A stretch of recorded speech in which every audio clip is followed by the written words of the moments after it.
Saya hanya seorang hamba Tuhan, mampu membuat sekolah gratis. Masa yang punya usaha tidak mampu? Bisa ngerti kata-kata ini, saudara? Tuhan sayang anak-anak. Saya sebagai pendeta tidak hobi buka gereja. Tadi saya berkata pada seorang pengerja, katanya sini mau buka cabang dekat situ, saya bilang batalkan. Membuka gereja baru itu bukan jawaban, saudara, tapi itu masalah. Membuat saudara kita hijau itu malah cemburu dengan kita. Kita lihat gereja yang ada, isinya cuma orang pindah. Yang lama keluar, yang baru masuk, yang baru jadi lama keluar lagi, yang baru masuk. Seharusnya gereja sadar, tidak ada orang sebodoh gereja di dunia ini, saudara. Maaf saya berkata ini. Apa kebodohan gereja? Semua orang hidup di dunia, semua orang berusaha di dunia, semua orang sekolah, petani sekalipun. Tanya tukang-tukang bajai, sopir taksi. Semua manusia hidup itu pasti punya konsep what's next. Ngerti nggak kata ini? Setelah ini apa? Bayangkan sebuah perusahaan kalau manajernya nggak pernah mikir setelah ini apa, maka nggak ada produksi di dunia ini, semua akan tutup. Apabila setiap perusahaan puas dengan produk terakhir yang mereka ciptakan, maka dunia nggak akan ada kemajuan seperti ini. Dunia semaju ini karena setiap orang di dunia bisnis, mereka selalu punya konsep what's next. Setelah ini apa?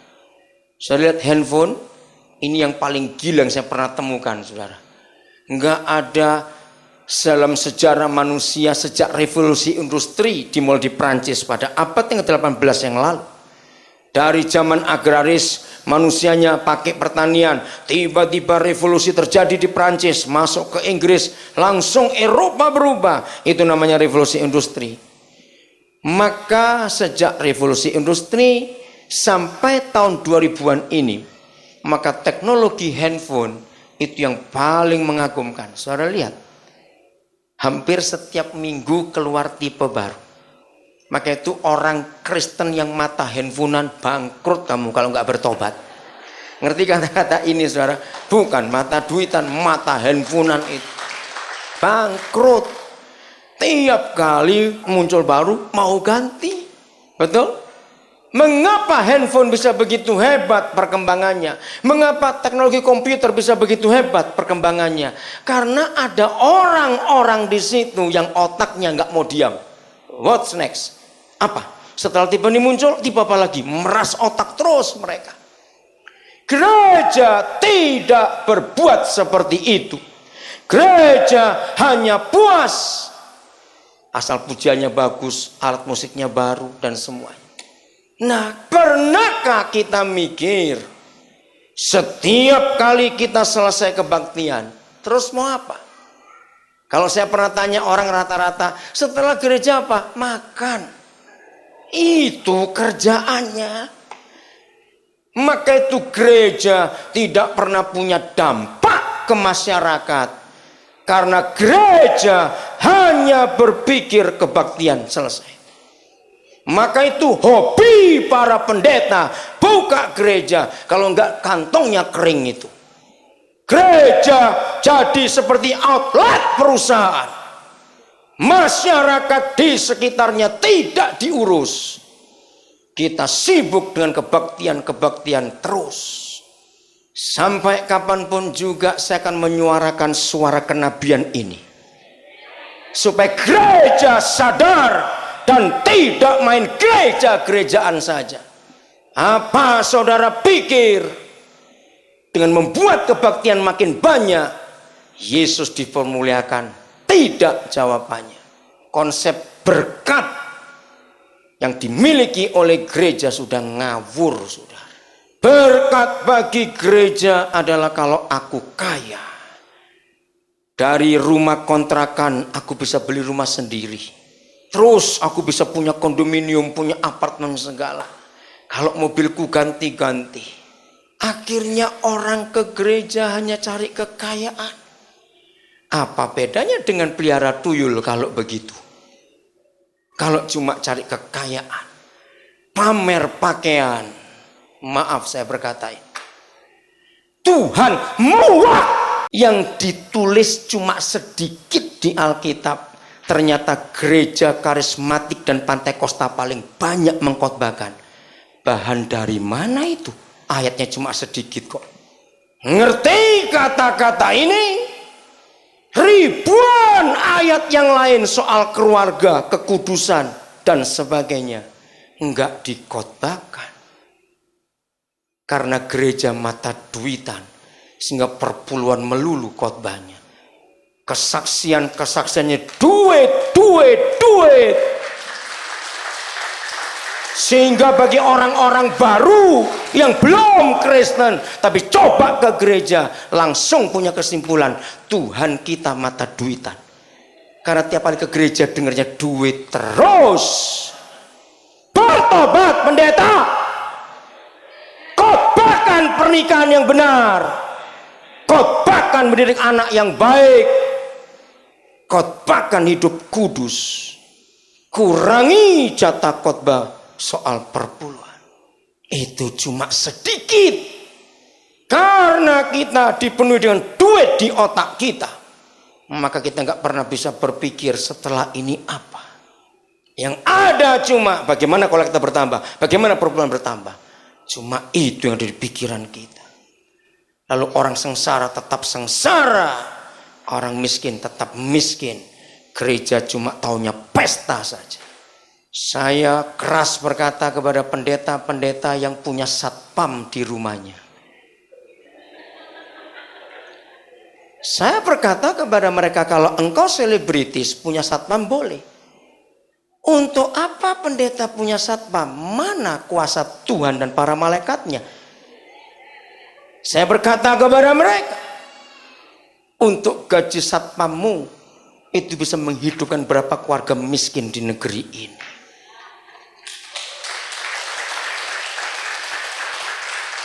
Lalu ada yang berargumentasi kepada saya, Pak Daniel nggak tahu berkat yang kami terima itu banyak, maka itu mesti dijaga. Oh itu.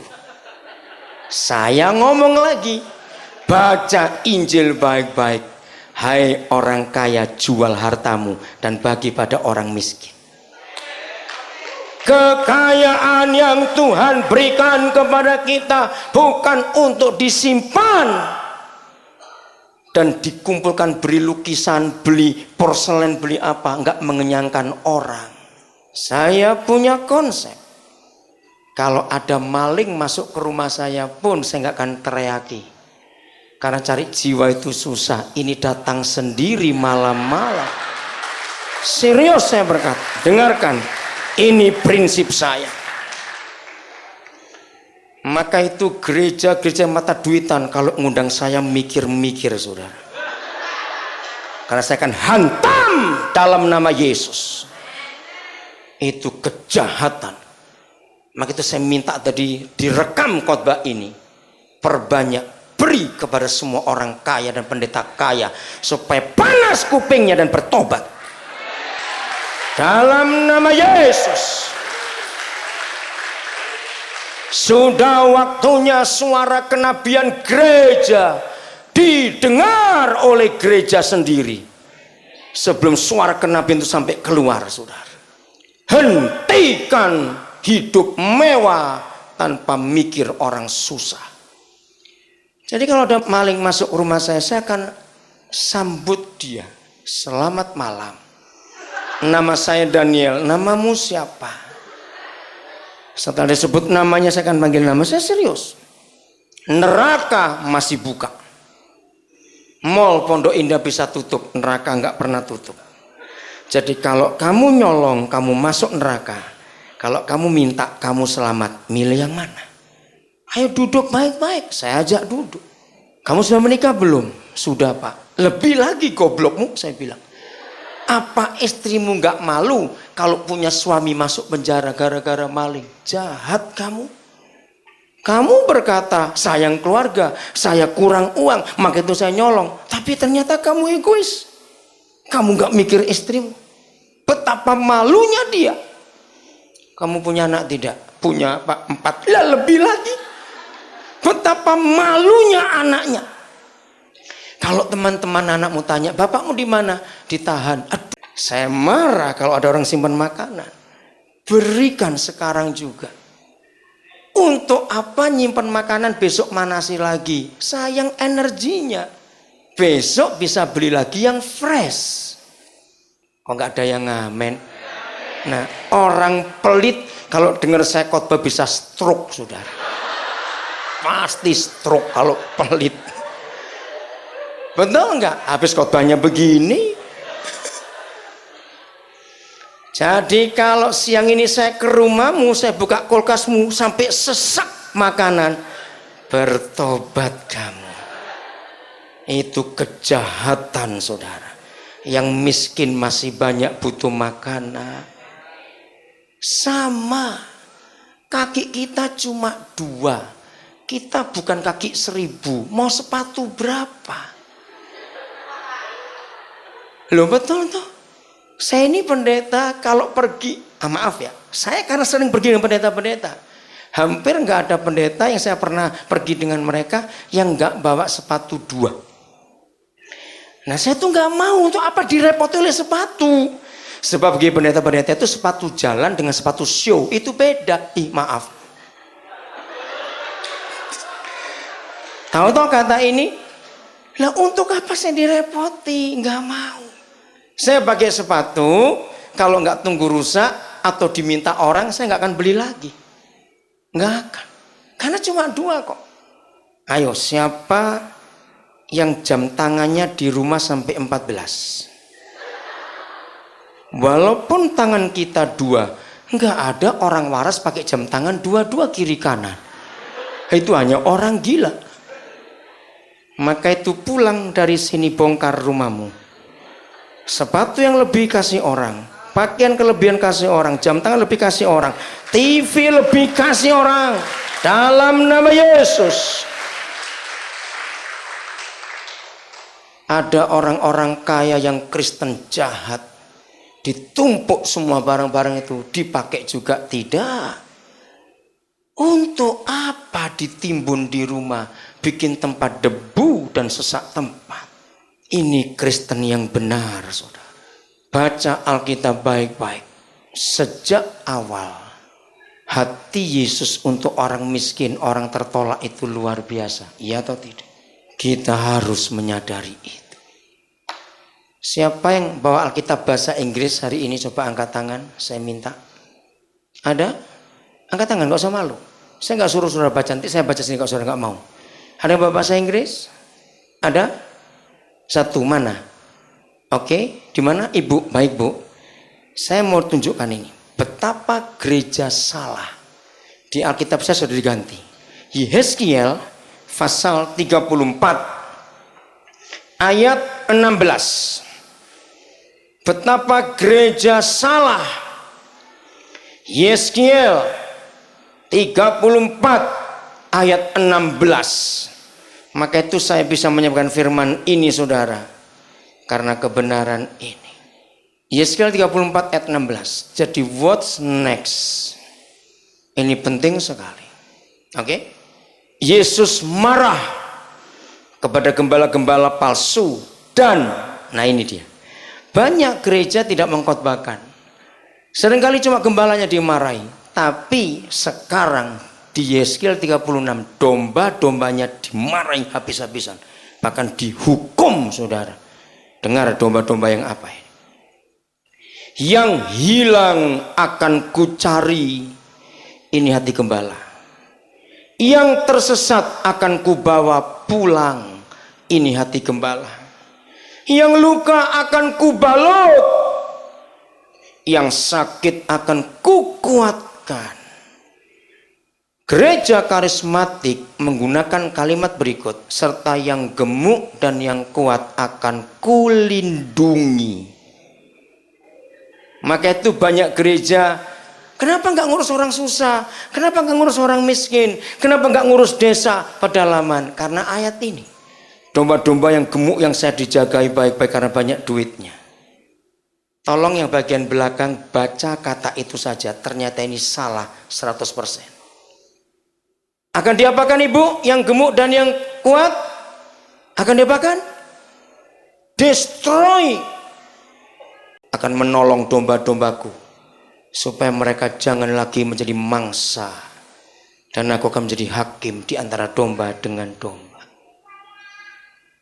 Sekarang saudara mau berkata apa? Melihat bobroknya gereja akhir zaman seperti ini, apa masih mau buka gereja baru lagi? Yang ada saja nggak keurus, mau buka lagi. Maaf, saya adalah hamba Tuhan, bukan hamba organisasi. Kalau Tuhan saya menyuruh, saya lakukan.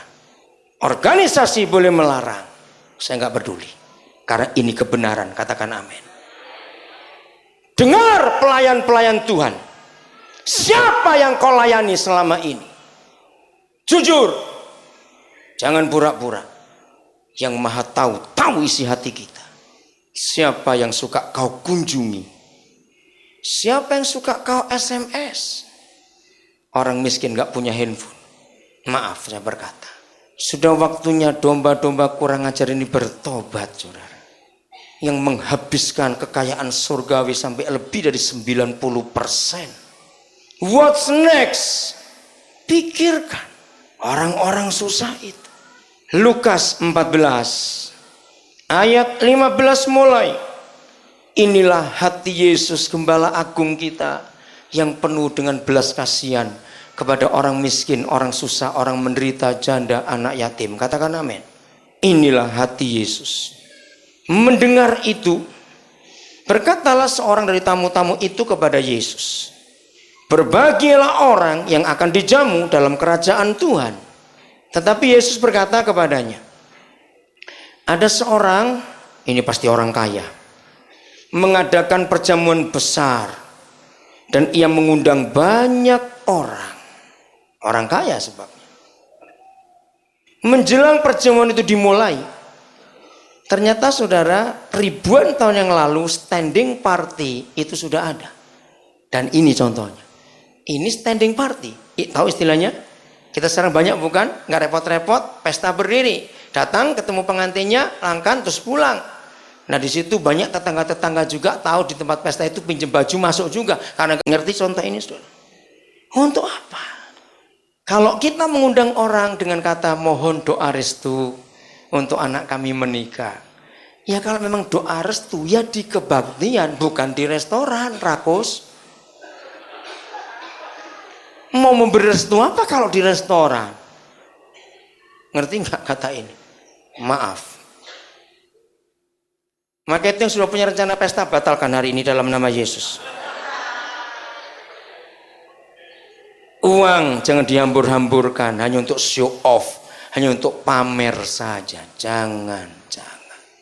Menjelang perjamuan itu dimulai, ia menyuruh hambanya mengatakan kepada para undangan, marilah, sebab segala sesuatu sudah siap. Tetapi mereka bersama-sama meminta maaf. Nah ini standing party. Yang pertama berkata kepada yang punya pesta, aku telah membeli ladang dan kau harus pergi melihatnya, aku minta dimaafkan. Yang lain lagi berkata, aku telah membeli 5 pasang lembu kebiri. Wah ini orang kaya ini. Dan aku harus pergi mencobanya, aku minta dimaafkan. Yang lain lagi berkata, aku baru kawin dan karena itu aku tidak dapat datang. Jadi standing party sudah ada dari dulu. Undangan hanya tunjuk hidung, lapor, aku sudah datang untuk menu undanganmu. Tapi maaf, aku nggak bisa makan karena aku sibuk. Kan sering begitu bukan saudara? Contohnya aja, ada orang kaya kenalannya pejabat, ngundang pejabat, lihat kebanyakan diwakilkan. Yang datang cuma bunganya saja dari jenderal siapa.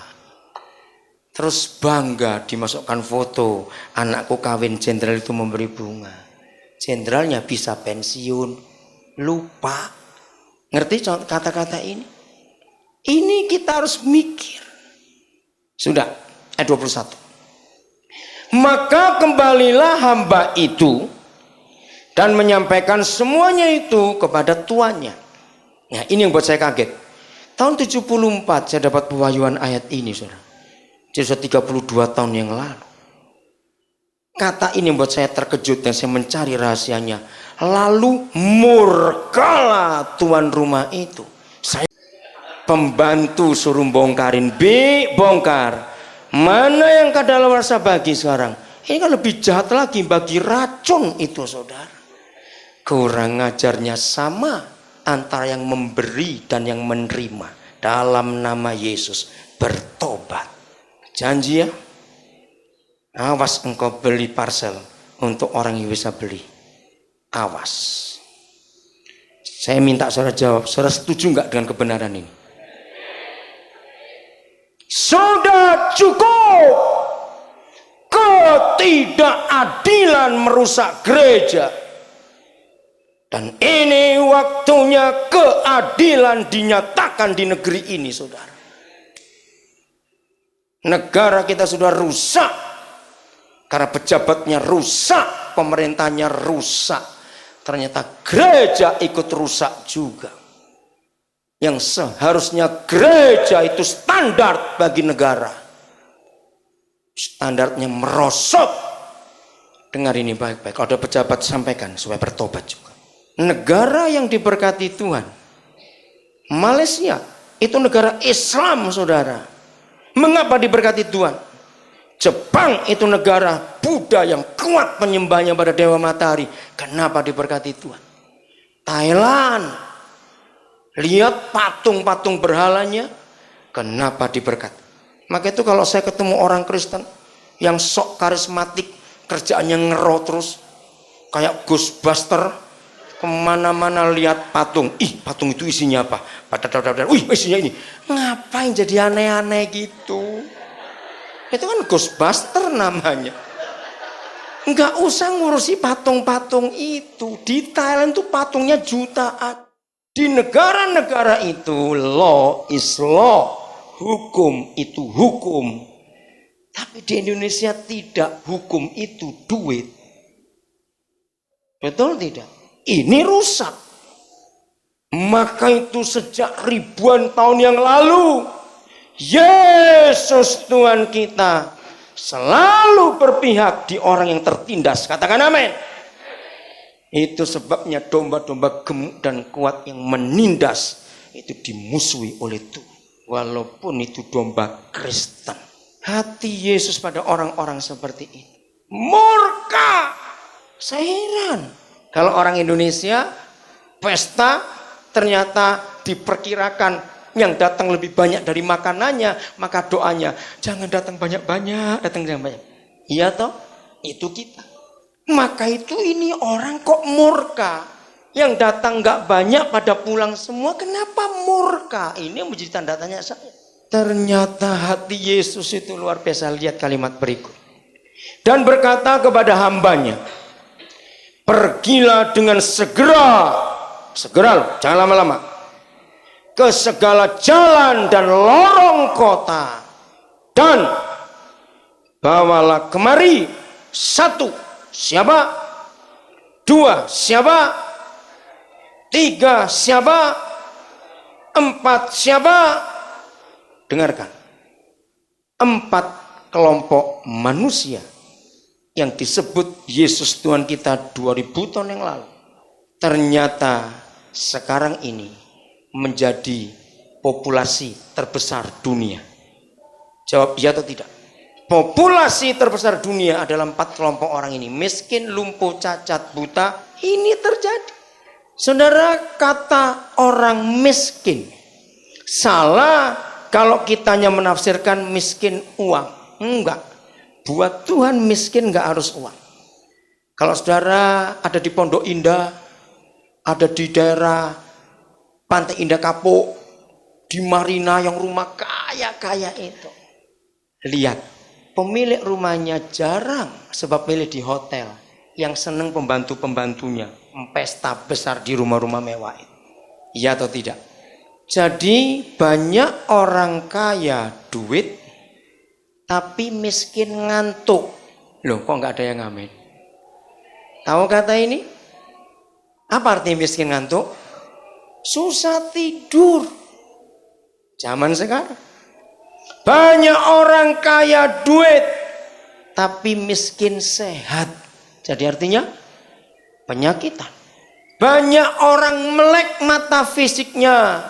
Anak-anak jalanan, ada orang-orang yang ngaco itu. Ke situ Injil itu diberitakan. Katakan amin. Ke situ Injil diberitakan. Dan garis bawahi Alkitab saudara, paksalah orang-orang yang ada di situ masuk. Paksa. Inilah hati Yesus, saudara. Tahun 74 saya dapat pewahyuan ini, dan ini ayat emas saya. Mari kita baca sama-sama kalimat terakhir ayat 23. 1, 2, 3. Karena rumahku harus penuh. Kok nggak ada yang amin? Hukum Kristus dalam surat-surat Paulus. Saya nggak bukakan ayatnya, tapi saudara tahu. Lihat berapa kali dalam perjanjian baru, dan Paulus yang menerima itu dari Yesus berkata begini, berilah tumpangan, berilah tumpangan. Masih ingat ayat itu? Berilah tumpangan. Bahkan dalam Ibrani 13 dikatakan ayat 2, maka tanpa diketahui orang yang memberi tumpangan orang ternyata memberi tumpangan malaikat. Luar biasa. Rumah-rumah yang kami sewa, kami kontrak, kami beli di banyak provinsi di Indonesia bukan untuk kami tinggal, tapi untuk orang-orang itu tinggal. Karena ayat ini, rumahku harus penuh. Maaf, di Bogor ada lagi. Sugandi kamu berdiri. Ini salah satu contoh. Sugandi berdiri. Ini anak saya, dia sarjana, saudara. Silakan duduk, terima kasih. Saya kontrak rumah di Bogor. Di jalan apa? Jalan Bangka. Dekat pintu masuk terminal Baranang Siang. Untuk apa saya kontrak rumah di sana? Rumah saya di Papua. Sudah 3 tahun ini? 4 tahun? 3 tahun. Karena ada anak-anak jalanan di terminal yang perlu baca tulis, perlu belajar. Berapa orang tim kalian sekarang? Papa lupa. 13. Tapi nggak nginep di situ. Datang pagi, belajar siang, kasih makanan. Di Kendari, saudara, saya lupa lagi sebut, saya kontrak rumah. Sudah 7 tahun saya kontrak rumah, tapi belum pernah saya lihat sampai hari ini. Ada apa di sana? Ada anak-anak suku Tolaki dan anak-anak suku Muna yang kami ambil dari pulau-pulau di sekitar Pulau Buton itu. Kami sekolahkan, kami biayai. Enggak peduli Islam Kristen, kami enggak lihat. Kami cuma lihat itu anak orang. Kami mau berkati. Kami tinggal di Jakarta, ada rumah diberi pinjaman, satu keluarga janda. Anak-anak kami tinggal. Ada anak Banten, Islam, tinggal di situ. Tiap hari sholat, saya enggak melarang. Kalau pas saya datang, ada kebaktian, dia ikut. Karena rumahku harus penuh. Ini hati Yesus. Tepuk tangan buat Yesus. Rumahku harus penuh. Dengan orang-orang seperti itu, saudara. Maka itu jangan takut jadi kaya. Asal engkau kaya untuk orang lain. Amin. Saya akan akhiri dengan konsep ini. 2 Korintus 8 ayat 9. Di warta saudara, khotbah gembala dimasukkan, saya tadi sudah baca. Tapi saya akan baca dengan cara yang benar. 2 Korintus 8 ayat 9. Sudah banyak lagu digubah dari ayat ini. Tapi kita tidak pernah jujur dengan Tuhan dan diri kita sendiri. Karena kamu telah apa? Kasih karunia Tuhan kita Yesus Kristus. Apa kasih karunia-Nya? Luar biasa. Bahwa ia, sebelum lupa, pasti Alkitabnya orang karismatik diberi coretan tebal sekali ayat ini. Ngaku ya atau tidak, lihat itu. Karena ayatnya paling enak, saudara. Bahwa ia yang oleh karena kamu menjadi miskin, sekalipun ia kaya, supaya kamu menjadi kaya oleh karena kemiskinannya. Nah, sampai saya baca di renungan tadi, konsepnya masih sama. Saya akan luruskan arti ayat ini dengan kebenaran. Saudara perhatikan, Yesus kalau begitu pernah miskin tidak? Ayo jawab, pernah miskin tidak? Pernah. Kapan dan mengapa? Jawabannya? Lah ya nggak usah ragu-ragu. Betul saudara menjawab, Yesus pernah miskin. Maka itu saya kejar lagi. Kapan dan mengapa? Nggak usah ragu-ragu. Waktu ketemu kita gembel-gembel ini. Tahu kata gembel? Tunawisma. Tahu? Loh, jangan tersinggung. Kita kan orang miskin semua tadinya. Loh, ya atau tidak? Cepat jawab. Murid-murid, kita belajar persembahan hari ini. Ayo kita ke bait suci, duduk di depan peti persembahan. Aku beri kode kepada kamu. 2 orang yang kau pilih, Yesus berkata. Datang rombongan. Tiba-tiba datang dengan pakaian yang mewah. Kelihatan orang kaya. Lalu Yesus beri kode. Dulu belum ada uang kertas, uang logam semua. Lalu si orang kaya itu memberi persembahan bunyi kerocok gitu saudara. Karena uang logam semua. Udah masuk lagi yang lain. Tiba-tiba dari kejauhan disebut oleh Yesus. Seorang perempuan janda. Kelihatan kok dia orang yang kurang mampu. Beri kode lagi. Murid-murid perhatikan. Bunyinya klitik. Semua masuk ibadah. Kelas dimulai. Nah, menurut kamu siapa yang memberi paling banyak? Ya segoblok-gobloknya orang yang kerocok tadi dong.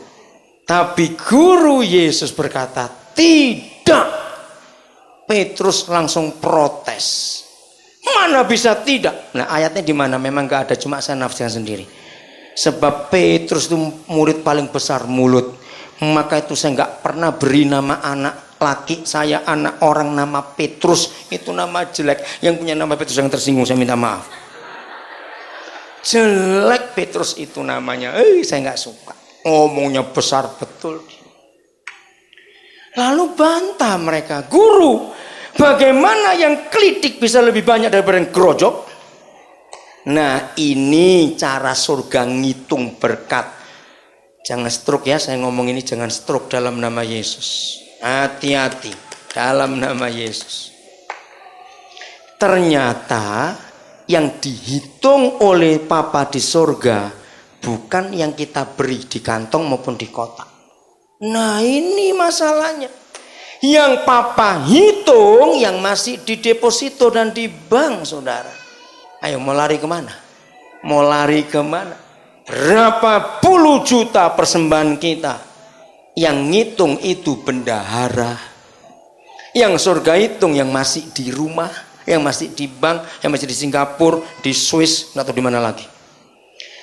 Jadi begini cara Yesus ngitung berkat kita. Maka itu jangan kaget kalau saya khotbah seperti ini. Kalau ada orang kekayaannya 1 miliar misalnya, lalu bisa memberi, nggak main-main, 100 juta. Wih, gede itu. Kalau beli kerupuk semua dapat berapa ton itu misalnya. Lalu ada orang yang punya hanya 1.000 rupiah, lalu dia bisa memberi 500 perak. Maka itu ini yang lebih besar. Sebab yang dihitung yang masih di rumah. Orang kaya ini akan senilai dengan janda ini. Kalau dia beri berapa? Cepat jawab. 500 juta, 1,5 miliar. Gelegeen saudara. Orang Jawa bilang. Maka itu jangan sombong yang kaya. Jangan sombong. Karena Tuhan menghitung yang masih di bank dan masih di rumah. Dia nggak bisa kita bohongin persembahan kita. Itu sebabnya sebelum gereja bisa memberi sampai menjadi miskin kepada orang-orang miskin supaya mereka kaya, kita belum Kristen. Dengar ini. Kalau Tuhan menghitung berkat hanya dari materi yang kelihatan, saya protes duluan. Saya nggak berkata, Tuhan kok nggak adil. Kenapa? Dengarkan baik-baik.